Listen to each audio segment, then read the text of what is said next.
kaidah yang kedua, segala yang datang dari Allah itu tidak mungkin buruk. Tidak mungkin.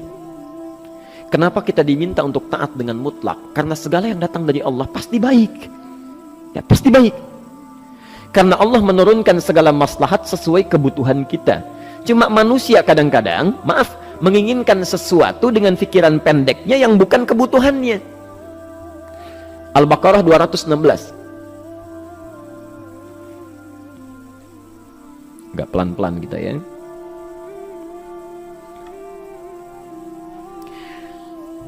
Bapak Ibu kalau diminta milih, pilih motor, pilih mobil. Apa? Pilih motor, pilih mobil. Kalau sebagai manusia biasa pilih motor, keterlaluan itu. Umumnya akan memilih mobil. Akan memilih mobil umumnya. Tapi kadang-kadang kita menginginkan sesuatu yang tinggi, menurut Allah itu bukan kebutuhan kamu. Kebutuhan kamu itu motor. Ya. Keperluan kamu motor. Kalau kamu punya mobil, sulit nantinya. Gangnya sempit, mesti bikin garasi, anggaran bertambah, dipikirin juga. Capek. Sudah, motor saja, terbebas dari banyak kemacetan. Mampu diurai, tidak banyak difikirkan. Pelan-pelan turun ayat, kutiba alaikumul qitalu wa huwa kurhul lakum. Ya. Diwajibkan atas kalian berperang. Dulu orang diminta jihad gelisah, ya. Gelisah. Nah, kalau ada perintah Allah yang melahirkan kegelisahan, ini maknanya. Ya, tidak harus dalam konteks jihad yang fisik, ya. Jihad, maaf, melawan hawa nafsu kita. Jihad melawan pikiran kita. Jihad melawan prasangka buruk kita. Kadang-kadang ada keinginan kita yang kita inginkan menurut Allah itu belum baik untuk kita. Nah, sifat manusia ketika diberikan oleh Allah keputusan yang terbaik, kadang-kadang ada sifat dalam hatinya gejolak, belum bisa menerima. Ya. Ada gejolak di hatinya. Dalam keadaan demikian kata Quran, kutiba alaikumul qital. Kalau Anda merasakan sesuatu sedang ada gejolak di jiwa, sulit menerima ketetapan Allah, maka perangi perasaan-perasaan buruk itu. Wa huwa kurhul lakum, walaupun itu sulit. Walaupun itu sulit. Jangan berprasangka buruk dulu pada Allah. Ayat yang indahnya, perhatikan kalimatnya. Asa an takrahu syai'an fahuwa khairul lakum. Boleh jadi Anda tidak menyukai sesuatu, di balik itu ada kebaikan-kebaikan besar yang Allah sedang rencanakan. Ya, karena pikiran kita pendek, maunya sekarang saja. Tapi subhanallah, Allah sangat panjang, tidak ada batasnya. Allah memberikan maslahat sampai kamu meninggal, ini maslahatnya. Kamu berpikir sekarang saja. Wa asa an tuhibbu syai'an wa huwa syarrul lakum. Sedangkan boleh jadi di balik yang kita sukai ada keburukan yang sedang menunggu kita di depan ini, kamu tidak tahu. Ya. Apa logikanya? Wallahu ya'lamu, Allah tahu masa depan yang akan terjadi menimpa kita, wa antum la ta'lamun. Sedangkan kalian tidak bisa membaca masa depan. Ya. Saya punya adik perempuan datang lalu meminta doa. Kak, saya ingin tes katanya. Ya, di salah satu bank. Kemudian sudah pada tahap akhir yang menurut hitung-hitungan manusia dan perkiraannya insya Allah lulus, karena tidak ada alasan apa-apa lagi untuk tidak meluluskan. Baik, bismillah, kita berdoa, tapi doa kita seperti dibimbing oleh Quran, tidak minta dunia saja ya. Jadi dunia baik, Al-Baqarah 201, Rabbana atina fid dunya wa fil akhirah ya. Dunia minta baik, akhirat minta baik. Tapi aturan dunia dan akhirat ini jangan disebandingkan, rugi. Dunia itu kecil, akhirat lebih besar. Dunia itu kecil, makanya diatur di Al-Qasas ya, ayat 77 sampai 78 itu aturannya, wabtaghi fima atakallahu daral akhirah wala tansa nasibaka minad dunya. Minta seluas-luasnya akhirat, tapi dunia jangan berlebihan ya. Sekedar mencukupi kebutuhan kita saja ya. Pakaian, Bapak Ibu sekalian ya, kita beli pakaian sesuai kebutuhan saja, jangan berlebihan ya. Cukup ketika kita akan sholat, layak, indah dalam pandangan Allah. Ketika kita akan bermuamalah, bagus, tidak mengecewakan orang lain, sudah. Maka waktu selebihnya, ketika kita mencari sesuai kebutuhan, waktu selebihnya bisa digunakan untuk memperbanyak ibadah. Tidak banyak energi terbuang, uang juga terbuang, tenaga juga terbuang. Bayangkan kalau keinginannya macam-macam. Wah, ingin baju terbaru, ingin tasnya Hermes, mereknya dari Paris, sekarang juga mesti dibeli. Wah, uangnya sudah 400 juta keluar, tenaga mesti keluar, beli tiketnya macam-macam dan sebagainya. Habis waktu untuk mengejar dunia, ibadah tertinggalkan. Di rumusnya dunia itu secukupnya saja. Nah, Yang paling menarik, kita doakan supaya Allah memberikan kebaikan dunia dan akhiratnya yang paling utama. Maka datanglah dengan lesu mengatakan, saya tidak lulus katanya.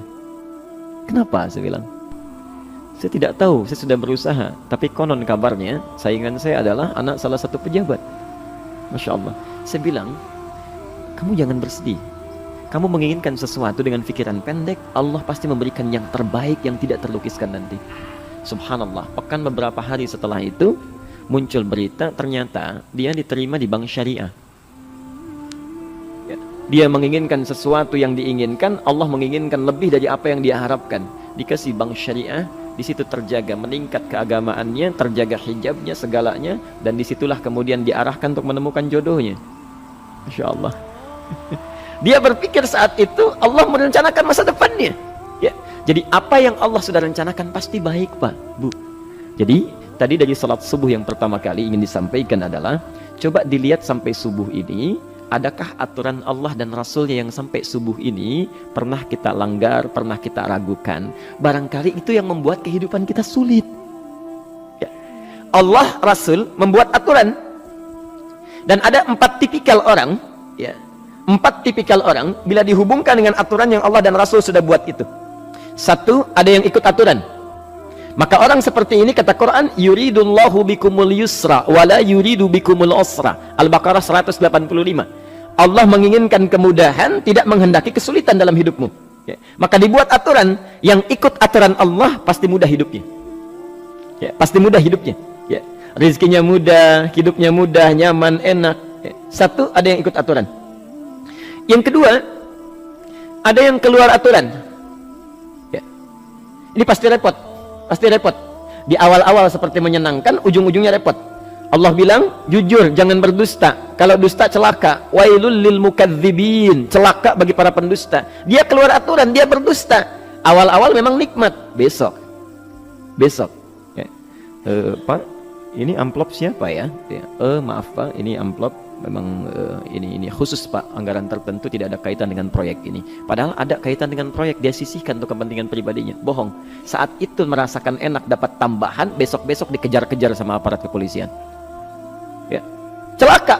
Wail, itu sudah keluar aturan pasti celaka. Ya. Subhanallah. Jadi ada orang kedua keluar aturan. Yang ketiga bikin aturan sendiri.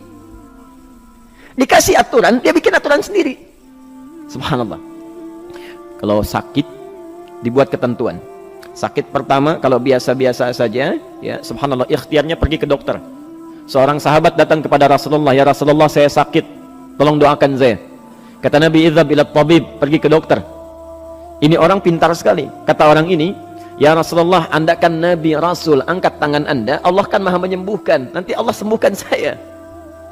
Cerdas ya? Tapi subhanallah, Nabi harus lebih cerdas, dapat bimbingan dari wahyu. Pergilah ke dokter karena kesembuhan yang telah Allah tetapkan dititipkan di tangan para dokter. Masya Allah, pergi ke dokter. Ya. Itu rumus pertama. Nanti kalau dokter sudah pada hand up, ya, angkat tangan tidak mampu menyembuhkan, itu tandanya Allah ingin langsung menyembuhkan tanpa turut campur makhluk yang ada. Maka kaidahnya akan berubah nanti, ya, dari kaidah biasa kepada kaidah Al-Anbiya ayat 83 sampai 84. Itu aturan yang menyembuhkan langsung dari Allah Subhanahu wa taala. Tapi kalau Anda sakit, perginya ke dokter. Ya. Cuma ada manusia bikin aturan sendiri. Sakit, pergi ke dukun. Ya. Dukun nggak bisa, pergi ke paranormal. Dirinya pun sudah nggak normal. Makanya disebut paranormal, karena nggak normal. Ya. Tapi didatangi juga gitu, bikin aturan sendiri. Karena itu jadi lebih sulit hidupnya. Ya. Doa, minta pada Allah, kan sederhana. Ya. Doa nggak bayar, nggak ada macam-macam, masya Allah, gampang sebetulnya. Ada kekeringan, sekarang kan banyak kekeringan ya, banyak kekeringan. Dikasih rumus, subhanallah, dikasih rumus yang tidak perlu pakai biaya, meluangkan waktu, itu pun berpahala juga. Dunianya dapat, akhiratnya melimpah. Ya. Dikasihlah salat istisqa, masya Allah, tinggal minta, memohon kepada Allah. Salat, mengangkat tangan, mohon pada Allah, subhanallah. Manusia tidak bikin aturan sendiri. Digarami saja. Orang garamin sayur, dia garamin awan. Cari biaya miliaran, terbang pakai pesawat. Kalau Allah tidak berkehendak, ya sudah. Ya. Ayo silahkan, berapa biaya yang mau kamu kumpulkan, tenaga yang kamu kumpulkan, silahkan aja. Ya. Yang ini hujan, bikin kering lagi di sana. Sana hujan, bikin kering lagi di sana. Mau sampai kapan? Ya, dikasih yang gratis tinggal muncul. Cuma manusia bikin aturan sendiri, ya susah hidupnya. Itu yang ketiga. Yang keempat, ada orang nggak mau diatur. Allah bikin aturan, dia nggak mau diatur. Ya, Masya Allah, ini yang luar biasa. Inilah yang fasik. Fasik itu keluar dari aturan, menyimpang, tidak mau diatur dia. Ya, tidak mau diatur. Karena itu Bapak Ibu sekalian, dari ayat yang pertama ini, ya, mari kita evaluasi sampai dengan hari ini subuh. Dari ayatnya memang sederhana, singkat, padat, cuma satu ayat. Tapi meminta kita untuk melihat, sudahkah sampai hari ini taat pada Allah dan Rasulnya?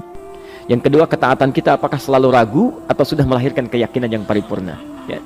Yang ketiga, pelajari aturan-aturan Allah terkait kehidupan kita. Aturan sholat, aturan muamalah, ya, aturan beraktivitas, aturan berumah tangga. Pelajari itu supaya mendapatkan kemudahan. Biasanya kesulitan didapatkan karena kita belum mengenal aturan Allah dan Rasulnya.